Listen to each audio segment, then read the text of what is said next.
ಜಿನ್ ಅಂದರೆ ಏನು ಆ್ಯಂಡ್ ಜಿನ್ ಯಾವ ರೀತಿ ನಮ್ಮ ದೇಹಕ್ಕೆ ಸೇರುತ್ತೆ, ಹಾಗೆ ಅದು ಎಲ್ಲಿ ವಾಸ ಮಾಡುತ್ತೆ, ಜೊತೆಗೆ ಅದು ಭೂಮಿಗೆ ಬಂದಂತಹ ಕಾರಣ ಏನು ಅಂತ ಹೇಳ್ಬಿಟ್ಟು ಅದರ ಬಗ್ಗೆ ಸಣ್ಣದಾಗಿ ಇರುವಂತಹ ವಿಚಾರವನ್ನು ತಿಳಿಸಿದೆ ಪ್ರಿಯ ವೀಕ್ಷಕರೇ.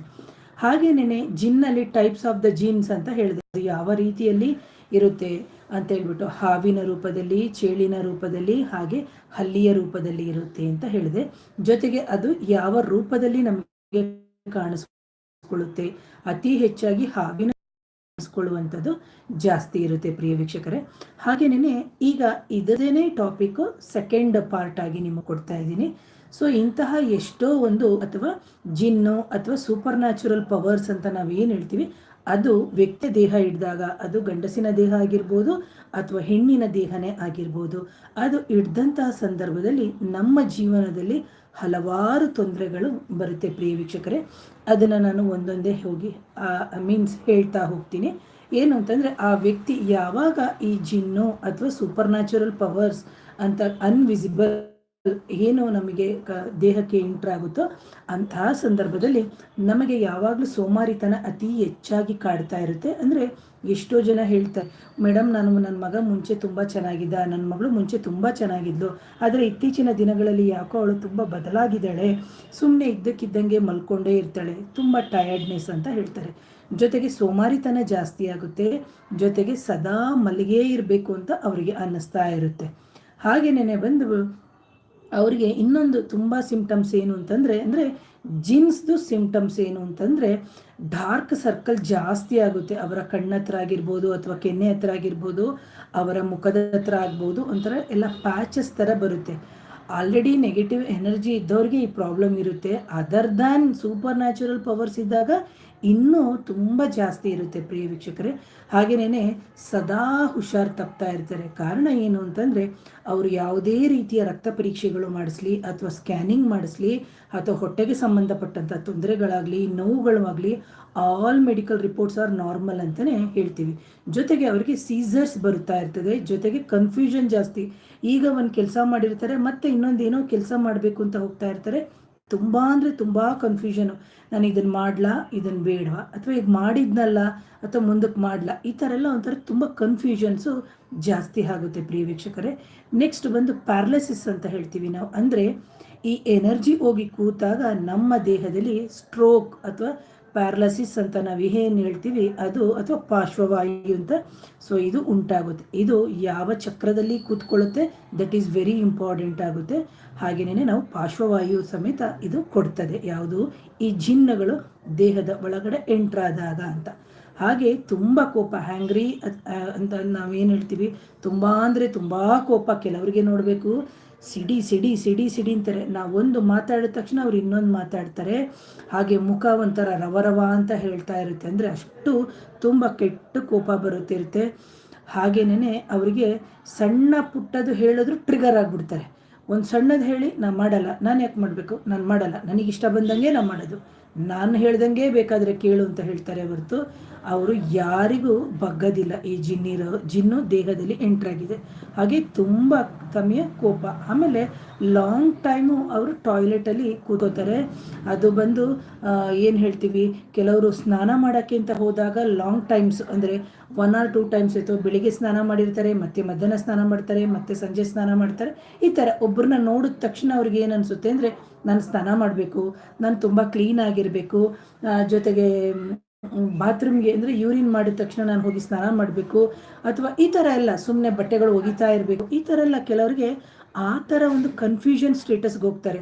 ಅಥವಾ ಒಂದು ಕಾರ್ ತಗೊಂಡು ಬಂದ ತಕ್ಷಣ ಮನೆಗೆ ಆ ಕಾರನ್ನು ತೊಳಿರಿ, ಆ ಸ್ಕೂಟ್ರನ್ನ ತೊಳಿರಿ, ಆ ಬಟ್ಟೆ ಯಾರೋ ಮುಟ್ಬಿಟ್ಟಿದ್ದಾರೆ, ಈ ಥರ ಎಲ್ಲ ಅವರಿಗೆ ಒಂಥರ ಕನ್ಫ್ಯೂಷನ್ ಸ್ಟೇಟಸ್ಸು ಅವರಿಗೆ ತುಂಬ ಜಾಸ್ತಿ ಇರುತ್ತೆ ಪ್ರಿಯ ವೀಕ್ಷಕರೇ. ಹಾಗೆಯೇ ಟಾಯ್ಲೆಟಲ್ಲಿ ಕೂತ್ಕೋತಾರೆ. ಟಾಯ್ಲೆಟಲ್ಲಿ ಕೂತಾಗ ಅವರಿಗೆ ಮೋಷನ್ ಸರಿಯಾಗಿ ಹೋಗೋದೇ ಇಲ್ಲ. ಅರ್ಧ ಮೋಷನ್ ಆಗೋದು, ಅರ್ಧ ಹಾಗೆ ಬಿಡೋವಂಥದ್ದು ಆಗ್ತಾ ಇರುತ್ತೆ. ಆಮೇಲೆ ಜೊತೆಗೇನು ಅಂದರೆ ಇದರಿಂದ ಹೆಡ್ಡೇಕು ಸಿಕ್ಕಾಬಟ್ಟೆ ಅಂದರೆ ಸಿಕ್ಕಾಬಟ್ಟೆ ಹೆಡೇಕು. ಅದು ಅವರು ಮೈಗ್ರೀನ್ ಅಂತನಾದರೂ ತಗೋಬೋದು, ಸೈನೋಸೈಟಿಸ್ ಅಂತಾದ್ರೂ ತಗೋಬೋದು, ಅಥವಾ ಒನ್ ಸೈಡ್ ಫೇಶಿಯಲ್ ಇದು ಬಂದಾಗ ಒಂಥರ ನೋವುಗಳು ಬರೋದು, ಈ ಥರ ಎಲ್ಲ ಆಗ್ತಾ ಇರುತ್ತೆ. ಬಟ್ ಅವ್ರದ್ದು CT scan and MRI everything is normal ಇರ್ತದೆ.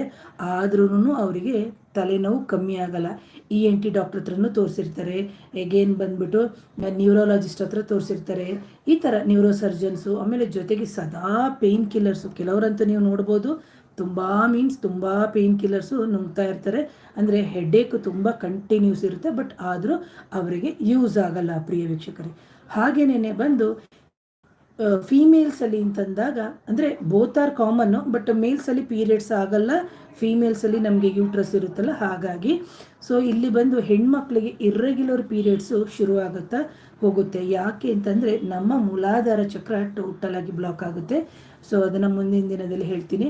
ಸೊ ಹೆಣ್ಮಕ್ಳಿಗೆ ಬಂದ್ಬಿಟ್ಟು ಮೆನ್ಸ್ಟ್ರುರಲ್ ಸೈಕಲ್ಸ್ ಅಥವಾ ತಿಂಗಳ ಮುಟ್ಟು 28 ದಿನ ಅಥವಾ 30 ದಿನಕ್ಕಾಗುವ ಮುಟ್ಟು 15 ದಿನಕ್ಕಾಗ್ಬಿಡೋದು, 10 ದಿನಕ್ಕಾಗ್ಬಿಡೋದು, ತುಂಬ ಕ್ಲಾಟ್ಸು ಗಟ್ಟಿ ಹೋಗುವಂಥದ್ದು, ತುಂಬ ಸ್ಮೆಲ್ ಆಗಿರೋದು, ಜೊತೆಗೆ ಫಿಶಿ ಥರ ವಾಸನೆ, ಅಂದರೆ ಒಂಥರ ಕೆಲವ್ರಿಗೆ ನೀವು ನೋಡಬೇಕು ತುಂಬ ಕೆಟ್ಟ ವಾಸನೆ ಬರ್ತಾ ಇರುತ್ತೆ. ಆ ದೇಹದ ಅಂದರೆ ಆ ಎನರ್ಜಿ ಎಂಟ್ರಾದಾಗ ತುಂಬ ಕೆಟ್ಟ ವಾಸನೆ ಬರ್ತಾ ಇರುತ್ತೆ. ಜೊತೆಗೆ ಒಂಥರ ಮಾಸ್ ಥರ ಹೋಗುವಂಥದ್ದು, ಆ ಥರ. ಇದನ್ನು ನೀವು ವೈದ್ಯಕೀಯ ರೀತಿಯಲ್ಲಿ ಯಾವುದೇ ರೀತಿಯ ಪರೀಕ್ಷೆಗಳನ್ನು ಮಾಡಿಸಿದ್ರು topic what is this topic okay ಇದನ್ನು ಯಾವುದೇ ರೀತಿಯ ಒಂದು ಏನು ವೈದ್ಯಕೀಯ ಪರೀಕ್ಷೆಗಳು ಅಂದರೆ ಒಂದು ವೆಜೈನಲ್ ಸ್ವಾಬ್ ಆಗಿರ್ಬೋದು ಅಥವಾ ಬ್ಲಡ್ ಟೆಸ್ಟಿಗೆ ಕೊಟ್ಟಾಗಲೂ ಅಂದರೆ ಆ ವೆಜೈನದಿಂದ ಬರುವಂಥ ಬ್ಲಡ್ ಸಮೇತ ಅದೊಂಥರ ವಾಸನೆ ಬರ್ತಾ ಇರ್ತದೆ. ಆಲ್ರೆಡಿ ನಮ್ಮ ಫೀಮೇಲ್ಸಲ್ಲಿ ಬೇರೆ ಥರ ಪ್ರಾಬ್ಲಮ್ಗಳು ಇಲ್ಲದೆ ಇದ್ರೂ ಈ ಥರ ಎನರ್ಜೀಸ್ಗಳು ಎಂಟ್ರಾದಾಗ ಇರ್ರೆಗ್ಯುಲರ್ ಪೀರಿಯಡ್ಸು, ತುಂಬ ವಾಸನೆ ಬರೋದು, ಇದೆಲ್ಲ ಆಗ್ತಾ ಇರ್ತದೆ. ಜೊತೆಗೆ ಅವ್ರಿಗೇನಾಗುತ್ತೆ ಅಂತಂದರೆ ಹಸ್ಬೆಂಡ್ ಜೊತೆ ಸೆಕ್ಷುವಲ್ ಕಾಂಟ್ಯಾಕ್ಟ್ ಇಟ್ಕೊಳ್ಳೋಕ್ಕಾಗಲ್ಲ ಫೀಮೇಲ್ಸಿಗಾದರೆ.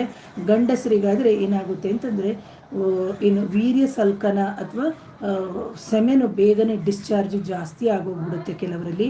ಇನ್ನೂ ಕೆಲವರಲ್ಲಿ ಸೆಕ್ಷುವಲ್ ಆ್ಯಕ್ಟಿವಿಟೀಸ್ಗೆ ಅಂತ ತಗೊಂಡಾಗ ಗಂಡಸರಲ್ಲಿ ಸಿಕ್ಕಾಬಟ್ಟೆ ಲೇಟಾಗಿ ಡಿಸ್ಚಾರ್ಜ್ ಆಗ್ತಾ ಇರುತ್ತೆ. ಅಂದರೆ ಸೆಕ್ಷುವಲು ಕೆಲವ್ರಿಗೆ ಹೇಳ್ತಾರೆ ಒಬ್ರೊಬ್ರು ಬಂದಾಗ 2 hours 1 hour ಆ ಥರ ಎಲ್ಲ. ಸೊ ಇದೆಲ್ಲ ತುಂಬ ನಿಗೂಢವಾದಂತಹ ವಿಷಯಗಳು. ಯಾಕಂದರೆ ನಾನು ಪರ್ಸನಲ್ ಸ್ಟಡೀಸಲ್ಲಿ ನಾನು ಕಂಡಂತಹ ಕ್ಲೈಂಟ್ಸಲ್ಲಿ ನಾನು ತುಂಬ ಕೇಸಸ್ನ ರಿಸರ್ಚ್ ಮಾಡಿ, ಜೊತೆಗೆ ಕೇಸಸ್ ಕ್ಲಿಯರ್ ಮಾಡಿ ಆ ನಂತರದಲ್ಲೇ ನಾನು ನಿಮ್ಮ ಮುಂದೆ ಸಬ್ಮಿಟ್ ಮಾಡ್ತಾ ಇದ್ದೆ. ಯಾಕಂದರೆ ಈ ಥರ ಹಲವಾರು ಜನ ತೊಂದರೆ ಅನುಭವಿಸ್ತಾ ಇರ್ತಾರೆ. ಜೊತೆಗೆ ರೀಪ್ರೊಡಕ್ಟಿವ್ ಸಿಸ್ಟಮ್ಸ್ ಅಂತ ನಾವು ಏನು ಹೇಳ್ತೀವಿ ಅದಕ್ಕೆಲ್ಲ ಹೊಡೆತ ಕೊಡ್ತಾ ಇರ್ತೀವಿ. ನಮ್ಮ ಫೆಲಫಿನ್ ಟ್ಯೂಬ್ಸ್ ಆಗಿರ್ಬೋದು, ಓವೇರೀಸ್ ಆಗಿರ್ಬೋದು, ಅಥವಾ ನಮ್ಮ ಮೇಲ್ಸಲ್ಲಿ ಟೆಸ್ಟೀಸ್ ಆಗಿರ್ಬೋದು, ಅಥವಾ ಪೆನ್ನೀಸ್ಗಾಗಿರ್ಬೋದು, ಇವೆಲ್ಲನೂ ಪ್ರಾಬ್ಲಮ್ ಕೊಡ್ತಾ ಇರುತ್ತೆ ಆ ಜಿನ್ಗಳು ಸೇರಿದಾಗ. ಹಾಗೆಯೇ ಬಂದ್ಬಿಟ್ಟು ಕನಸಿನಲ್ಲಿ ಅವರಿಗೆ ಹಾವುಗಳು ಕಾಣಿಸೋಕ್ಕೆ ಶುರುವಾಗುತ್ತೆ. ಇಲ್ಲಿ ಏನಾಗುತ್ತೆ ಅಂತಂದರೆ ನಮ್ಮ ಹಿಂದೂಸ್ಗಳಲ್ಲಿ ಕನಸಿನಲ್ಲಿ ಹಾವು ಬಂದ ತಕ್ಷಣ ಸರ್ಪ ಸಂಸ್ಕಾರ ಮಾಡಿಸಿ, ಆಶ್ಲೇಷ ಬಲಿ ಮಾಡಿಸಿ, ಸುಬ್ರಹ್ಮಣ್ಯ ಹೋಮ ಮಾಡಿಸಿ, ಸುಬ್ರಹ್ಮಣ್ಯ ಶಾಂತಿ ಮಾಡಿಸಿ. ದಯವಿಟ್ಟು ನೀವು ಅರ್ಥ ಮಾಡ್ಕೋಬೇಕು, ಹಾವುಗಳು ಕನಸಿನಲ್ಲಿ ಕಾಣೋದಕ್ಕೂ ತುಂಬ ಒಂದು ವಿಚಾರ ಇರುತ್ತೆ. ನಮ್ಮ ಪ್ರಾರಬ್ಧ ಕರ್ಮ ಇದ್ದರೆ, ನಮಗೂ ಅದಕ್ಕೂ ಕನೆಕ್ಟಿವಿಟಿ ಇದ್ದರೆ, ಅದನ್ನು ಮುಂದಿನ ದಿನದಲ್ಲಿ ಹೇಳ್ತೀನಿ. ಸೊ ಅದು ಆಲ್ರೆಡಿ ಒಂದು ವಿಡಿಯೋ ನಾನು ಅಪ್ಲೋಡ್ ಮಾಡಿದ್ದೀನಿ, ಅದನ್ನು ನೋಡ್ಕೊಳ್ಳಿ.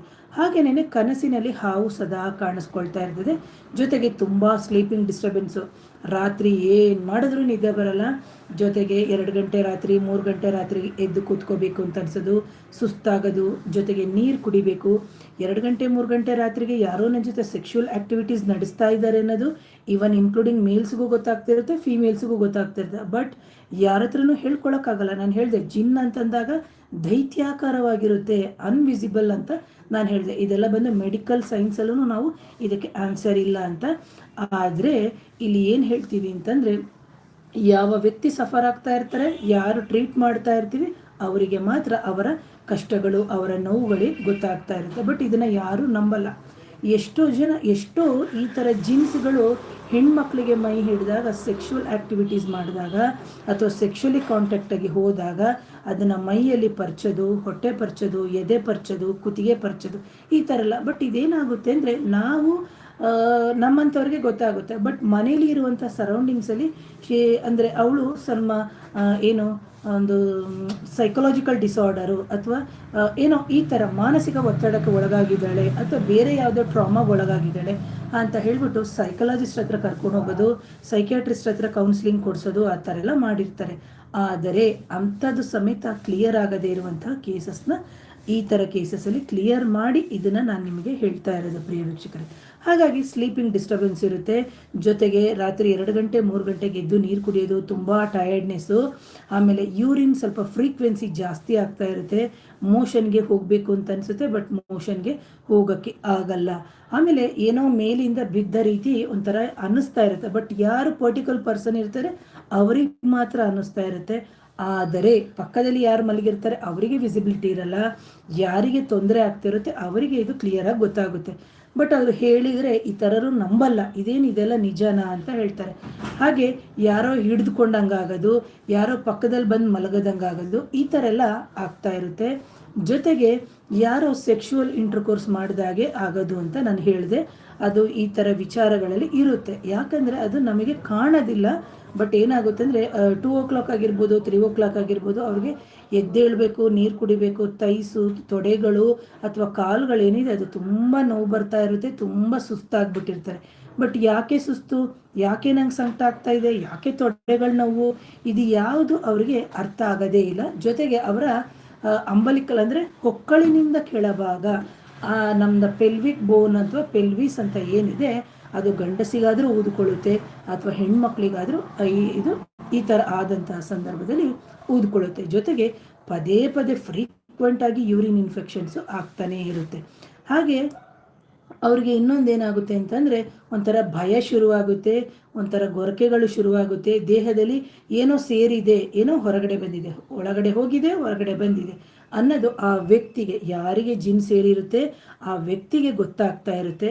ಆದರೆ ಪಕ್ಕದಲ್ಲಿ ಗಂಡನಿಗೆ ಹೇಳಿದ್ರೆ ನಂಬಲ್ಲ, ತಾಯಿಗೆ ಹೇಳಿದ್ರೆ ನಂಬಲ್ಲ, ತಂದೆಗೆ ಹೇಳೋಕ್ಕಾಗಲ್ಲ, ಯಾಕಂದರೆ ತಾಯಿಗೆ ಹೇಳಿದಾಗ ಇದೆಲ್ಲ ಏನು ನಿಜನಾ ಅಂತ ಹೇಳ್ತಾರೆ. ಹಾಗೆ ದೇಹದಲ್ಲಿ ವಿಪರೀತ ಭಾರ ಆಗುತ್ತೆ, ತೊಡೆಗಳೆಲ್ಲ ನೋವು ಬರುತ್ತೆ, ತುಂಬ ಅಲಗಾಡ್ಸೋಕ್ಕೆ ಸಮೇತ ಕಷ್ಟ ಆಗ್ತಾ ಇರ್ತದೆ. ಆಮೇಲೆ ಅವ್ರಿಗೇನು ಅಂತಂದರೆ ಆ ವ್ಯಕ್ತಿಗೆ ಸುಮ್ಮನೆ ಕಾರಣವಿಲ್ಲದೆ ಅಳೋದು, ಸುಮ್ಮನೆ ಕಾರಣವಿಲ್ಲದೆ ತುಂಬ ಬೇಜಾರು ಮಾಡ್ಕೋತಾ ಇರ್ತಾರೆ, ತುಂಬ ಅವರಿಗೆ ಒಂಥರ ದೇಹ ಕಷ್ಟ ಆಗ್ತಾ ಇರ್ತದೆ. ಜೊತೆಗೆ ದೇಹವನ್ನು ಯಾರೋ ಒಂಥರ ಹಿಪ್ಪೆ ಮಾಡಿ ಹಾಕ್ದಂಗೆ ಆಗ್ಬಿಡುತ್ತೆ. ಕೆಲವರು ಹೇಳ್ತಾರೆ ನೋಡಬೇಕು, ಅದು ಕೇಳಿದ್ರೆ ಬೇಜಾರಾಗುತ್ತೆ, ಎದೆಲ್ಲ ಊದ್ಕೊಳ್ಳುತ್ತೆ. ಜೊತೆಗೆ ಅಂದರೆ ಹೆಣ್ಮಕ್ಳಿಗೆ ಬ್ರೆಸ್ಟ್ ಎಲ್ಲ ಏನಿರುತ್ತೆ ಆ ಬ್ರೆಸ್ಟನ್ನ ಏನೋ ಹಿಡಿದು ಹಮ್ಕದಂಗೆ ಆಗೋದು, ಈ ಥರ ಎಲ್ಲ ಆಗ್ತಾ ಇರುತ್ತೆ. ಆದರೆ ಅದು ಯಾವುದೂ ಗೊತ್ತಾಗದೇ ಇರುವಂತಹ ವಿಚಾರ ಆಗಿರುತ್ತೆ ಪ್ರಿಯ ವೀಕ್ಷಕರೇ. ಹಾಗೆ ಒಂಥರ ಉಸಿರು ಕಟ್ಟಿದ್ದು ಒಂಥರ ಸಫಕೇಶನ್ ಥರ ಶುರುವಾಗುತ್ತೆ. ಕೆಲವ್ರನ್ನ ನೀವು ನೋಡ್ಬೋದು, ರಾತ್ರಿ ಮಲಗಿದಾಗ ಅರೌಂಡ್ 2 o'clock or 3 o'clock ಅವ್ರಿಗೆ ಏನಾಗುತ್ತೆ ಅಂದರೆ ಯಾರೋ ಬಂದು ಕುತ್ತಿಗೆ ಹಿಸ್ಕಿದ್ದಾರೆ, ಏನೋ ಒಂಥರ ಉಸಿರು ಸಿಕ್ಕಾಕೊಂಡಂಗೆ ಆಗ್ತಾ ಇದೆ ಅಂಥ ಸಂದರ್ಭದಲ್ಲಿ ಎಷ್ಟೋ ಹೆಣ್ಮಕ್ಕಳನ್ನ ಅಥವಾ ಎಷ್ಟೋ ಗಂಡು ಮಕ್ಕಳನ್ನು ಏನಾಗುತ್ತೆ ಅಂದರೆ ಹಾಸ್ಪಿಟ್ಲಿಗೆ ಕರ್ಕೊಂಡು ಹೋಗಿರ್ತಾರೆ. ಅಂತಹ ಹಾಸ್ಪಿಟ್ಲಿಗೆ ಕರ್ಕೊಂಡು ಹೋದಂಥ ಸಂದರ್ಭದಲ್ಲಿ ಅವರಿಗೆ ಏನು ಆಕ್ಸಿಜನ್ ಕೊಟ್ಟಿರ್ತಾರೆ, ಆಕ್ಸಿಜನ್ ನಾರ್ಮಲ್ ಇರುತ್ತೆ, ಪಲ್ಸರ್ ನೋಡಿರ್ತಾರೆ ಅದು ನಾರ್ಮಲ್ ಇರುತ್ತೆ, ಚೆಸ್ಟ್ ಎಕ್ಸ್ರೇ ಏನೇ ಮಾಡಿಸಿದ್ರು ಎವ್ರಿಥಿಂಗ್ ಈಸ್ ನಾರ್ಮಲ್. ಆದರೆ ಅವರಿಗೆ ಒಂಥರ ಬ್ರೀತಿಂಗ್ ಸಫಕೇಷನು ಅವರ ದೇಹದಲ್ಲಿ ಕಾಡ್ತಾ ಇರ್ತದೆ. ಹಾಗೇನೇ ನಾನು ಹೇಳಿದೆ ಯೂರಿನ್ಗೆ ಪ್ರಾಬ್ಲಮ್ ಆಗುತ್ತೆ, ಮೋಷನ್ಗೆ ಪ್ರಾಬ್ಲಮ್ ಆಗುತ್ತೆ ಅಂತ. ಜೊತೆಗೆ ಪದೇ ಪದೇ ಹೊಟ್ಟೆ ಊದ್ಕೊಳ್ಳೋದು ಮೀನ್ಸ್ ಬ್ಲಾಟಿಂಗ್ ಅಂತ ನಾವು ಹೇಳ್ತೀವಿ. ಜೊತೆಗೆ ರೀಕರೆಂಟಾಗಿ ಜ್ವರ ಬರ್ತಾನೆ ಇರುತ್ತೆ. ನೀವೇನೇ ಡೋಲೋ 650 ತೊಗೊಳ್ಳಿ ಅಥವಾ ಹೈಯರ್ ಆ್ಯಂಟಿಬಯೋಟಿಕ್ ತೊಗೊಳ್ಳಿ, ಹೈಯರ್ ಇಂಜೆಕ್ಷನ್ಸ್ ತೊಗೊಳ್ಳಿ, ಅವ್ರಿಗೆ ರಿಪೀಟೆಡಾಗಿ ಜ್ವರ. ಅಂದರೆ ಅದು ಯಾವ ರೀತಿ ಜ್ವರ ಅಂದರೆ ಥರ್ಮಾಮೀಟ್ರ್ ದೇಹದ ಅಂದರೆ ಮೀನ್ಸ್ ಆಕ್ಸಿಲಾ ಅಥವಾ ನಾವು ಓರಲ್ಲಿ ಥರ್ಮಾಮೀಟ್ರ್ ಇಟ್ಟಾಗ ಫೀವರ್ ಇರಲ್ಲ, ಆದರೆ ಆ ವ್ಯಕ್ತಿ ಸಫರ್ ಆಗ್ತಾರೆ, ವಿಪರೀತ ಮೈಕೈ ನೋವು, ವಿಪರೀತ ಸುಸ್ತು ಅಂತ. ಹಾಗೇನೇ ಜೊತೆಗೆ ಅವರಿಗೆ ದೇಹದ ಒಂದು ಶಕ್ತಿನೇ ಕಳ್ಕೊಂಡಂಗೆ, ಅಯ್ಯೋ 2 ಕೈ ಸೋತೋಗ್ಬಿಟ್ಟಿದೆ, ಈ ಥರ ಎಲ್ಲ ತುಂಬ ಸಿಂಪ್ಟಮ್ಸ್ ಹೇಳ್ತಾನೆ ಇರ್ತಾರೆ. ಹಾಗೆಯೇ ಜೊತೆಗೆ ಮುಖದಲ್ಲಿ ಅವರ ಕಳೆನೇ ಕುಂದುಬಿಡುತ್ತೆ, ಎಷ್ಟು ಫೇರ್ ಆಗಿರ್ತಾರೆ ಅಂದರೆ ಹೋಗ್ತಾ ಹೋಗ್ತಾ ಮುಖದ ಕಳೆನೇ ಕುಂದ್ಬಿಡೋದು, ಸಣ್ಣಕ್ಕಾಗ್ಬಿಡೋದು, ಆ ಥರ ಆಗ್ತಾ ಇರ್ತಾರೆ. ಆಮೇಲೆ ತುಂಬ ಡಾರ್ಕ್ ಫೇಸ್ ಅಂದರೆ ಮೀನ್ಸ್ ಅವರ ಸ್ಕಿನ್ ಸ್ಟ್ರಕ್ಚರು ಅಥವಾ ಕಲರ್ ಏನಿದೆ ಅದೇ ಚೇಂಜ್ ಆಗಿಬಿಡುತ್ತೆ. ಜೊತೆಗೆ ಅಮಾವಾಸ್ಯೆ ಹುಣ್ಣಿಮೆಯ ದಿನಗಳು ಅಂದರೆ ಇವತ್ತು ಅಮಾವಾಸ್ಯೆ, ಹಿಂದಿನ ದಿನ ಚತುರ್ದಶಿ, ತ್ರಯೋದಶಿ, ದ್ವಾದಶಿ, ಏಕಾದಶಿ ಅದರಲ್ಲೂ ಶುರು ಆಗ್ಬಿಡುತ್ತೆ. ಅದ್ರ ಮುಗಿದ ಮೇಲೆ ಪಾಡ್ಯ, ತದಿಗೆ ಅಂತ ನಾವೇನು ಹೇಳ್ತೀವಿ ಅವತ್ತು. ಅಂದರೆ ಕೆಲವರಿಗಂತೂ ತುಂಬ ಮೈ ಹಿಡಿದಾಗ 10 ದಿನ 5 ದಿನ, ಈ 3 ದಿನ ಆ 4 ದಿನ ಅಂದರೆ ಹುಣ್ಣಿಮೆ ಅಮಾವಾಸ್ಯೆ ಅದರ 3 ದಿನ ಒಂದೊಂದು ವಾರ ಅನಾರೋಗ್ಯ ಉಂಟಾಗುತ್ತೆ. ಅದಲ್ಲದೇ ಅವ್ರಿಗೆ ಇನ್ನೊಂದು ಏನಾಗುತ್ತೆ ಅಂದರೆ ಅಷ್ಟೊತ್ತಿಗೆ ಪೀರಿಯಡ್ಸ್ ಬಂದ್ಬಿಡುತ್ತೆ. ಆ ಪೀರಿಯಡ್ಸ್ ಬಂದಾಗ ಹೆಣ್ಮಕ್ಳಿಗೆ ಫಜೀತಿ ಅಂದರೆ ಫಜೀತಿ ಹೇಳೋಕ್ಕೆ ಆಗಲ್ಲ. ಈ ಥರ ಎಲ್ಲ ತೊಂದರೆಗಳು ಉಂಟಾಗುತ್ತೆ ಪ್ರಿಯ ವೀಕ್ಷಕರೇ. ಹಾಗೆಯೇ ಇದರಿಂದ ಅಂದರೆ ಫಸ್ಟ್ ಅಮಾವಾಸ್ಯೆ ಸಹಿಸ್ಕೊಂಡು ಹುಣ್ಣಿಮೆಗೆ ಬರ್ತಾರೆ, ಹುಣ್ಣಿಮೆ ಅಷ್ಟರೊಳಗಡೆ ಪೀರಿಯಡ್ಸು, ಅಷ್ಟೊತ್ತಿಗೆ ವಿಪರೀತ ಮೈ ನೋವು, ಆಮೇಲೆ ಇಷ್ಟು ದಪ್ಪ ದಪ್ಪ ಬ್ಲೀಡಿಂಗ್ ಹೋಗೋದು, ಈ ಥರ ಎಲ್ಲ ಆಗ್ತಾ ಇರುತ್ತೆ. ಹಾಗೆಯೇ ಇಂಥವ್ರಿಗೆ ತುಂಬ ಮೆಂಟಲ್ ಇಲ್ನೆಸ್ ಅಂತ ಹೇಳ್ತೀವಿ, ಅಂದರೆ ಒಂಥರ ಮಾನಸಿಕವಾದಂತಹ ಒತ್ತಡಗಳಿಗೆ ತುಂಬ ಜಾಸ್ತಿ ಆಗ್ತಾ ಇರುತ್ತೆ. ನಮ್ನೆಸ್ ಜೊತೆಗೆ ನಮ್ನೆಸ್ ಅಂತಂದರೆ ಒಂಥರ ನರಗಳಲ್ಲಿ ಶಕ್ತಿ ಇಲ್ಲದೆ ಇರೋದು, ನರಗಳೆಲ್ಲ ಜೋಮ್ ಬಂದಂಗೆ ಆಗೋದು, ಈ ಥರ ಅವರಿಗೆ ಉಂಟಾಗುತ್ತೆ. ಜೊತೆಗೆ ಇದಕ್ಕೆ ಸಂಬಂಧಪಟ್ಟಂತಹ ವೈಟಮಿನ್ ಇಂಜೆಕ್ಷನ್ಸ್ ಆಗಿರ್ಬೋದು, ಬಿ ಕಾಂಪ್ಲೆಕ್ಸ್ ಇಂಜೆಕ್ಷನ್ಸ್ ಆಗಿರ್ಬೋದು, ಇದೆಲ್ಲವನ್ನು ಅವರು ತಗೊಳ್ತಾ ಇರ್ತಾರೆ. ಇದು ನನ್ನ ಕೇಸ್ ಸ್ಟಡೀಸಲ್ಲಿ ನಾನು ರಿಸರ್ಚ್ ಮಾಡಿದ್ದೀನಿ ಆ್ಯಂಡ್ ನಾನು ಇದನ್ನು ಕ್ಲಿಯರ್ ಮಾಡಿಕೊಟ್ಟಿದ್ದಕ್ಕೆ ಇಷ್ಟು ಕಾನ್ಫಿಡೆಂಟಾಗಿ ನಾನು ನಿಮ್ಮ ಮುಂದೆ ಪ್ರೆಸೆಂಟ್ ಮಾಡ್ತಾ ಇದ್ದೀನಿ. ಸೊ ಇದರಲ್ಲಿ ಬಂದು ನ್ಯೂರೋಬಿಯನ್ ಇಂಜೆಕ್ಷನ್ಸು ಅಥವಾ ಫೋಲಿಕ್ ಆ್ಯಸಿಡ್ಸು ಈ ಥರ ಎಲ್ಲನೂ ಅವರು ತೊಗೊಂಡಿರ್ತಾರೆ.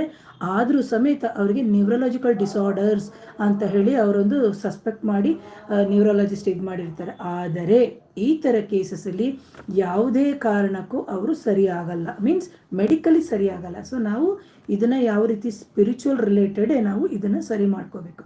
ಜೊತೆಗೆ ಹೆಡ್ಡೇಕ್ ಅಂತ ಹೇಳಿದೆ, ಮೆಂಟಲಿ ಇರಿಟೇಬಿಲಿಟಿ, ಯಾರೇ ಮಾತಾಡಿದ್ರು ಸಿಕ್ಕಾಬಟ್ಟೆ ಮೆಂಟಲಿ ಇರಿಟೇಬಿಲಿಟಿ ಇದೆ, ತುಂಬ ಕೋಪ ಬರ್ತಾ ಇರ್ತದೆ. ಆಮೇಲೆ ಏನೇ ಹೇಳಿದ್ರು ತುಂಬ ಒಂಥರ ಸ್ಟ್ರೆಸ್ಫುಲ್ ಆಗಿರ್ತಾರೆ. ಜೊತೆಗೆ ಬಿಟ್ಟು ಬಿಟ್ಟು ತಲೆನೋವು ಅವರಿಗೆ ಬರ್ತಾ ಇರುತ್ತೆ. ಕೆಲವರಲ್ಲಿ ಕಿವಿ ಮಂಜಾಗೋದು, ಕೆಲವರಲ್ಲಿ ಕಿವಿ ಕೇಳದಂಗೆ ಆಗೋದು, ಕಣ್ಣು ಮಂಜಾಗೋದು, ಕಿವಿ ಕೇಳದಂಗೆ ಆಗೋದು, ಇದೆಲ್ಲ ಆಗ್ತಾ ಇರುತ್ತೆ. ಎಗೇನ್ ಬಂದು ರಿಪೀಟೆಡ್ ಆಗಿ ಥ್ರೋಟ್ ಇನ್ಫೆಕ್ಷನ್, ಗಂಟ್ಲು ಅಂದರೆ ವಿಪರೀತ ಗಂಟ್ಲು ನೋವು ಬರೋದು, ಸದಾ ಆ್ಯಂಟಿಬಯೋಟಿಕ್ ನುಂಗ್ತಾ ಇರ್ತಾರೆ. ಚಿಕ್ಕ ಮಕ್ಕಳಲ್ಲಿ ಏನಾದರೂ ಜಿನ್ ಸೇರಿದ್ದಾಗ ಅವರಿಗೆ ಏನಾಗುತ್ತೆ ಅಂತಂದರೆ ಅವರಿಗೆ ಟಾನ್ಸಿಲ್ಸ್ ಅಂತ ನಾವೇನು ಹೇಳ್ತೀವಿ, ಎರಡೂ ಸೈಡ್ ಟಾನ್ಸಿಲ್ಸ್ ಇರುತ್ತಲ್ಲ, ಆ ಟಾನ್ಸಿಲೈಟಿಸ್ ಆಗಿ ರಿಪೀಟೆಡ್ ಆಗಿ ಜ್ವರ ಬರೋದು ಕಮ್ಮಿ ಆಗೋದು. ಕೆಲವರು ಅದನ್ನು ಆಯುರ್ವೇದದಲ್ಲಿ ಟ್ರೀಟ್ ಮಾಡಿರ್ತಾರೆ, ಕೆಲವರು ಅಲೋಪತಿಲಿ ಟ್ರೀಟ್ ಮಾಡಿರ್ತಾರೆ, ಇಂಜೆಕ್ಷನ್ ತೊಗೊಂಡು ಕಮ್ಮಿ ಮಾಡ್ಕೊಂಡಿರ್ತಾರೆ. ಎಗೇನ್ ಬಂದು ಸರ್ಜರಿ ಆದಾಗಲೂ ಕಮ್ಮಿ ಆಗಲ್ಲ. ಮೀನ್ಸ್ ಯಾಕೆಂದರೆ ಆ ಎನರ್ಜಿ ಅದು ಏನಾಗುತ್ತೆ ಒಂದು ಕಡೆಯಿಂದ ಇನ್ನೊಂದು ಕಡೆಗೆ ಶಿಫ್ಟ್ ಆಗುತ್ತೆ. ನಾನು ಹೇಳಿದೆ ಅದು ಯಾವ ರೀತಿಯಲ್ಲಿ ವಾಯುತತ್ವ ರೂಪದಲ್ಲಿ ಅಂತಲೇ ಹೇಳಿದ್ದೆ. ಹಾಗೇನೇ ಇದು ಯಾವ ರೀತಿ ಇರುತ್ತೆ ಅಂತಲೂ ನಾನು ಹೇಳಿದ್ದೆ ನನ್ನ ಫಸ್ಟ್ ಎಪಿಸೋಡಲ್ಲಿ ನೋಡಿ. ಹಾಗೇನೇ ಇಂತಹ ತೊಂದರೆ ಇದ್ದವರಿಗೆ ಎಪಿಲೆಪ್ಸಿ ಅಂದರೆ ನಾವೇನು ಹೇಳ್ತೀವಿ, ಎಪಿಲೆಪ್ಸಿಗೆ ಕನ್ನಡದಲ್ಲಿ ಪಿಟ್ಸ್ ಬರೋದು ಅಂತ ಹೇಳ್ತೀವಿ ನೋಡಿ, ಮೂರ್ಛೆ ರೋಗ ಅಂತ. ಆ ಥರ ಮೂರ್ಛೆ ಬರುತ್ತೆ, ಜೊತೆಗೆ ಎದೆ ನೋವು ಬರೋದು, ಇರ್ರೆಗ್ಯುಲರ್ ಆಗಿ BP ಶುರುವಾಗುತ್ತೆ, ಆಮೇಲೆ ಶುಗರ್ ಶುರುವಾಗುತ್ತೆ, ಡೈಜೆಸ್ಟಿವ್ ಯಾಕಂದರೆ ಮೀನ್ಸ್ ನಮ್ಮದು ಟೋಟಲಾಗಿ ಅಬ್ಡಮಿನಲ್ಲಿ ಕೂತಾಗ ನಮ್ಮದು ಡೈಜೆಸ್ಟಿವ್ ಸಿಸ್ಟಮೇ ಹಾಳಾಗ್ಬಿಡುತ್ತೆ. ಜೊತೆಗೆ ಅವರಲ್ಲಿ ಯಾವುದೇ ರೀತಿಯ ಒಂದು ಆರ್ಗನ್ಸ್ ಅಂತ ಏನಿರುತ್ತೆ ಅದು ಕರೆಕ್ಟಾದ ಫಂಕ್ಷನ್ಸಲ್ಲೇ ಇರಲ್ಲ, ಒಂಥರ ಮಾಲ್ ಫಂಕ್ಷನ್ಸಲ್ಲಿ ಶುರು ಆಗ್ಬಿಡ್ತಾ ಇದೆ. ಜೊತೆಗೆ ಬಿಟ್ಟು ಬಿಟ್ಟು ಹೊಟ್ಟೆ ನೋವು ಬರೋದು, ಸೆಕ್ಷುವಲ್ ಡಿಸೈರ್ಸು, ಕಾಲುಗಳು ನೋವು ಬರೋದು, ಕಾಲಿನ ಕಾಫ್ ಮಸಲ್ಸ್ ಅಂತ ನಾವೇನು ಹೇಳ್ತೀವಿ ಆ ಕಫ್ ಮಸಲ್ಸ್ ತುಂಬ ನೋವು ಬರೋದು, ಜೊತೆಗೆ ಟಯರ್ಡ್ನೆಸ್ಸು, ಸುಸ್ತು ಅಂದರೆ ಸಿಕ್ಕಾಬಟ್ಟೆ ಸುಸ್ತು, ಕೆಲಸ ಮಾಡೋಕ್ಕೆ ಆಗಲ್ಲ. ಜೊತೆಗೆ ನಮಗೆ ಹೊಟ್ಟೆಯಲ್ಲಿ ಅಲ್ಸರ್ ಥರ ಆಗೋದು, ಜೊತೆಗೆ ಒಬ್ಬರು ಪರ್ಸನಿಂದ ಇನ್ನೊಬ್ಬರು ಪರ್ಸನ್ಗೆ ತುಂಬಾ ಡಿಫ್ರೆನ್ಸ್ ಇರುತ್ತೆ. ಕೆಲವರಲ್ಲಿ ಎಪಿಲೆಪ್ಸಿ ಬರ್ಬೋದು, ಕೆಲವರಲ್ಲಿ BP ಬರ್ಬೋದು, ಕೆಲವರಲ್ಲಿ ಗ್ಯಾಸ್ಟ್ರೈಟಿಸ್ ಹೊಟ್ಟೆ ನೋವು ಅಂತ ಬರ್ಬೋದು. ಈ ಥರ ಎಲ್ಲ ಹಲವಾರು ಇದರಲ್ಲಿ ತುಂಬ ಸಮಸ್ಯೆಗಳು ಉಂಟಾಗ್ತಾ ಇರುತ್ತೆ ಪ್ರಿಯ ವೀಕ್ಷಕರೇ. ಹಾಗೆಯೇ ಇನ್ನೊಂದು ಇನ್ನೊಂದು ಎಪಿಸೋಡಲ್ಲಿ ಇದ್ರದ್ದು ಇನ್ನೊಂದು ಹೇಳ್ತೀನಿ, ಯಾಕಂದರೆ ವಿಡಿಯೋ ತುಂಬ ಲೆಂದಿ ಆಗಿದ್ರೆ ನಿಮಗೂ ಅರ್ಥ ಮಾಡ್ಕೊಳ್ಳೋದಕ್ಕೆ ಸ್ವಲ್ಪ ಕಷ್ಟ ಆಗುತ್ತೆ ಅಂತ ನಾನು ಅನ್ಕೋತೀನಿ. ಯಾಕಂದರೆ ಇದೆಲ್ಲ ತುಂಬ ಡಿಫ್ರೆಂಟ್ ಆಗಿರೋ ಸಬ್ಜೆಕ್ಟು, ಜೊತೆಗೆ ಇದು ನಮ್ಮ ಅಂದರೆ ಹಿಂದೂ ಜನಕ್ಕೆ ಗೊತ್ತಿಲ್ಲ. ಯಾಕಂದರೆ ನಾನು ಬಂದು ಎಷ್ಟೋ ಜನ ಕ್ಲೈಂಟ್ಸ್ ಬಂದಾಗ ನಾನು ಕೇಳಿದಾಗ ಅವ್ರಿಗೆ ಈ ಥರ ಎಲ್ಲ ಸಿಂಪ್ಟಮ್ಸ್ ಇರುತ್ತೆ ನಮ್ಮ ಹತ್ರ. ನಾನು ಬಂದಾಗ ಯಾವುದೋ ರೀತಿಲಿ ಮೀನ್ಸ್ ಆ ದೈವದ ಆಶೀರ್ವಾದ ಮೇಲೆ, ಜೊತೆಗೆ ಪ್ರಶ್ನಾಶಾಸ್ತ್ರದ ಮೇಲೆ ಆ್ಯಂಡ್ ಹೋರಾಶಾಸ್ತ್ರದ ಮೇಲೆ ನಾನು ಕಂಡಿಡ್ಕೋತೀನಿ. ಸೊ ಇದು ಜಾತಕದಲ್ಲಿ ಗೊತ್ತಾಗುತ್ತೆ, ಡೆಫಿನೆಟ್ ಆಗಿ ಗೊತ್ತಾಗಲ್ಲ. ಯಾಕೆ ಅಂತಂದರೆ ಇದು ನಮ್ಮದು ಪೂರ್ವಾಜಿತದ ಕರ್ಮ ಇರುತ್ತೆ, ಕೆಲವೊಂದೊಂದು ನಮ್ಮ ಇದರಲ್ಲೇ ಬಂದ್ಬಿಟ್ಟಿರುತ್ತೆ, ಅದನ್ನು ನಾವು ಅನುಭವಿಸಿಯೇ ತೀರಬೇಕು ಹಾಗಂತ ಹೇಳ್ಬಿಟ್ಟು ಯಾವುದೇ ಸಮಸ್ಯೆಗಳು ಬಂದಾಗ ಧೈರ್ಯ ಕೆಡದೆ ಸೂಸೈಡ್ ಅಂತ ಮಾಡ್ಕೊಳ್ಳೋದೆ, ಸದಾ ನೋವಿನ ಮಾತ್ರೆಗಳು, ಸದಾ ನಮ್ಮ ಏನು ಹೇಳ್ತೀವಿ ಆಂಗ್ಸೈಟಿ, ಡಿಪ್ರೆಷನ್ಸು, ಇದೆಲ್ಲವನ್ನು ಬಿಟ್ಟು ನಾವು ಆಧ್ಯಾತ್ಮದ ದಾರಿಯಲ್ಲಿ ಸ್ಪಿರಿಚುವಲ್ ಹೀಲಿಂಗ್ ಅಂತ ನಾವು ಏನು ಹೇಳ್ತೀವಿ, ನಮ್ಮಂಥವರ ಮೊರೆ ಹೋಗಿ ಸರಿಯಾದ ದಾರಿಯಲ್ಲಿ ಹೋಗಿ ಪರಿಹಾರ ಮಾಡಿಕೊಂಡ್ರೆ ಖಂಡಿತವಾಗ್ಲೂ ಇದು ತುಂಬ ಟೈಮ್ ತೊಗೊಳುತ್ತೆ. ಮೀನ್ಸ್ ಕೆಲವರಿಗೆ 1 ಇಯರ್ ಆಗ್ಬೋದು, ಕೆಲವರಿಗೆ 2 ಇಯರ್ಸ್ ಆಗ್ಬೋದು, ಕೆಲವರಿಗೆ 3 ಇಯರ್ಸ್, ಅಂದರೆ ಡಿಪೆಂಡ್ ಅಪಾನ್ಸ್ ದ ಕ್ಲೈಂಟ್ಸ್ ಮೇಲೆ. ಯಾಕಂದರೆ ಕೆಲವ್ರದ್ದು ಹಿಡಿದು 25-50 ವರ್ಷ ಆಗಿರುತ್ತೆ. ಅಂತಹ ಸಂದರ್ಭದಲ್ಲಿ ನಮ್ಮಂಥವ್ರಿಗೆ ಸಮಯ ಬೇಕು. ಸೊ ನಾನು ಸಮಯ ತೊಗೊಂಡು ಕ್ಲಿಯರ್ ಮಾಡಿಕೊಡ್ತೀನಿ, ಹಾಗಾಗಿ ಹೇಳ್ತಾ ಇದ್ದೀನಿ. ಸೊ ಮುಂದಿನ ಎಪಿಸೋಡಲ್ಲಿ ನಾವು ಮತ್ತೆ ಸಿಗೋಣ ಅಂತ ಹೇಳ್ತೀನಿ. ಪ್ರಿಯ ವೀಕ್ಷಕರೇ, ಯಾರಾದರೂ ನನ್ನ ಚಾನಲ್ನ ಮೊದಲನೇ ಬಾರಿಗೆ ನೋಡ್ತಾರೆ, ದಯವಿಟ್ಟು ಚಾನಲ್ನ ಸಬ್ಸ್ಕ್ರೈಬ್ ಮಾಡಿ, ಲೈಕ್ ಮಾಡಿ, ಶೇರ್ ಮಾಡಿ, ಕಮೆಂಟ್ ಮಾಡಿ. ಹಾಗೆ ಇದ್ರ ರಿಲೇಟೆಡ್ ಪ್ರಾಬ್ಲಮ್ಸ್ ಯಾರಿಗಾದ್ರೂ ಇಶ್ಯೂಸ್ ಇತ್ತು ಅಂತಂದರೆ ದಯವಿಟ್ಟು ವಾಟ್ಸಪ್ ಮುಖಾಂತರ ನನಗೆ ಏನು ಕನ್ಸಲ್ಟೇಷನ್ ತೊಗೊಂಡು ಆ ನಂತರದಲ್ಲಿ ಭೇಟಿ ಮಾಡಿ. ಯಾಕಂದರೆ ಕೆಲವರು ಫೋನ್ ಮಾಡ್ತಾನೆ ಇರ್ತಾರೆ. ನಾನು ಹೇಳಿದೆ ಮೊನ್ನೆ ಫೋನಿಂದ ಏನೇನು ಪ್ರಾಬ್ಲಮ್ ಮಾಡ್ತಾರೆ ಅಂತ. ಸೊ ಹಾಗಾಗಿ ಒನ್ಸ್ ಅಗೇನ್ ಥ್ಯಾಂಕ್ ಯು ಪ್ರಿಯ ವೀಕ್ಷಕರು. ನಮಸ್ತೆ.